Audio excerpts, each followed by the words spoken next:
It's a game changer when it comes to cancer treatment for those who live in our region. Cancer genetic testing has been around for years, but just recently, the Southern 7 Health Department introduced the testing procedure, and it's for everyone. It's another way to say, okay, I know what my chances are.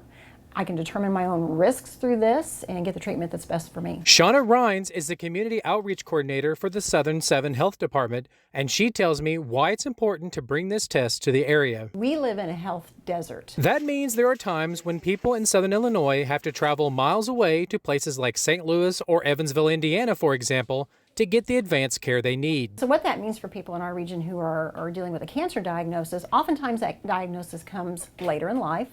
And when it is there, the steps they have to take for treatment are much more advanced. So by being able to bring the genetic cancer screening to Southern Illinois, Ryan says it's able to help people detect cancers much earlier to give people more options for treatment. We know that early detection of cancers is the best start in your treatment, especially when you're looking at breast cancer, colorectal cancer. The earlier you can get that determination, you're going to have a much better outcome. Any cancer diagnosis is tough, right?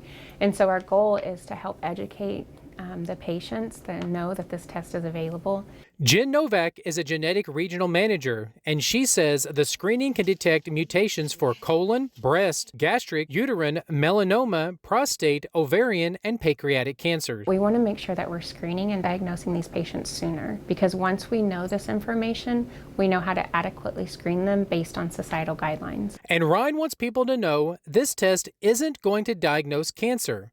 But what it can do is give those with the mutation a starting point for early treatment. If you have cancer in your family, or let's say you don't know if you have cancer in your family, this is something that's going to benefit you. It's going to benefit your children going forward. It's going to give those next generations those steps that they need to start that treatment much earlier, so it's important.